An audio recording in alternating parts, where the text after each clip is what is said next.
perché siamo qui, al di là di essere qui in questa sala, perché siamo qui a Riccione, perché siamo a questo evento di Voodoo. E noi siamo qui perché, se guardiamo le cose molto dall'alto, perché la nostra specie deve rispondere ad un'emergenza. Cioè la specie umana deve rispondere ad un'emergenza che è quella di ridurre gli sprechi. Il nostro pianeta, lo sappiamo benissimo, siamo qui apposta, non è in grado di sostenerci e di sostenere il nostro tasso di crescita e anche nemmeno i consumi attuali.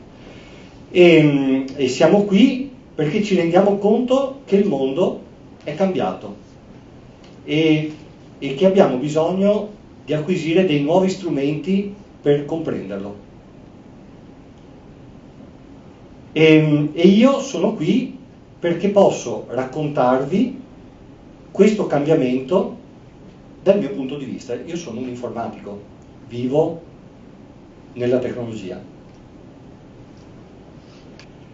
Cioè, la tecnologia negli anni 70, negli anni 80 era una scienza vissuta prevalentemente da pochi tecnici, informatici e non, ma comunque per pochi. Sono nati i personal computer, si sono un po' evoluti, hanno iniziato a diffondersi, hanno iniziato a rispondere ad alcuni bisogni, ma c'è stato un momento in cui tutto è cambiato, come per me quando ho avuto il primo modem. Il momento in cui tutto è iniziato a cambiare è il momento in cui tutti questi computer hanno iniziato ad essere connessi tra di loro. E nasce la rete internet. All'inizio internet era una rete frequentata da pochissimi utenti, pressoché tutti universitari, ed era un ambiente nel quale non era possibile inserire informazioni senza la mediazione di un tecnico. Cioè, per costruire una pagina internet negli anni 90 c'era l'esigenza di qualcuno che sapesse scrivere del codice. E quindi restava un ambiente comunque tutto sommato ridotto a pochi intimi, anche se i pochi intimi sono magari qualche centinaia di migliaia di persone, o 1 milione o 2. E tutto questo a sua volta ha subito un ulteriore cambiamento quando è nata una tipologia di software che per la prima volta ha permesso ad un utente non tecnico di inserire in rete dei contenuti senza aver bisogno appunto di alcuna competenza tecnica. Questo tipo di software, lo conoscete tutti, sono i blog, sono degli applicativi che permettono di generare piccoli siti web e di alimentarli di informazioni. Il giorno in cui è nato il blog,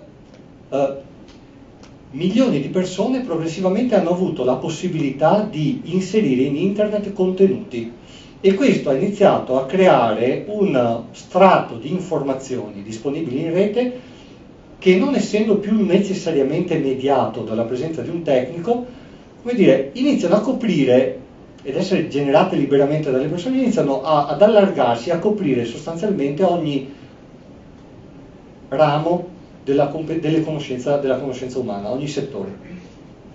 E iniziamo ad avere una prima fase di disintermediazione, cioè ora per scrivere, per rendere pubblica un'informazione non è più necessario rivolgersi ad un giornale, ma è sufficiente scriverla nel proprio blog. E nasce è una nuova era alla fine.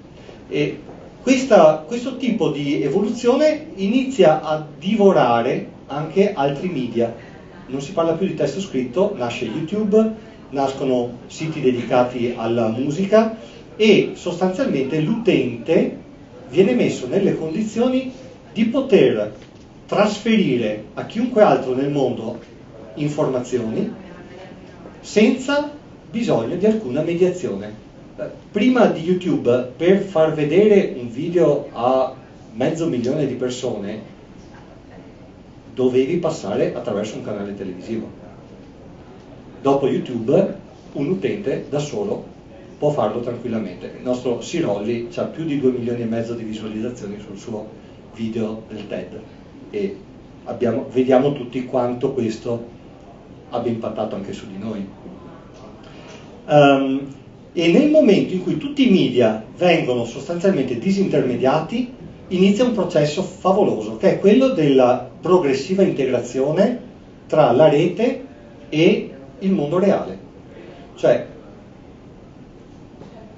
questi primi utenti internet, che comunque sono un numero ristretto, iniziano a riversare in rete contenuti, ma iniziano anche a leggere contenuti in rete, iniziano ad assorbire nuove conoscenze, iniziano a rielaborare questi contenuti e a generare degli ulteriori contenuti derivati e formano un sistema di comunicazione che fa evolvere nuove forme di pensiero e nuovi approcci.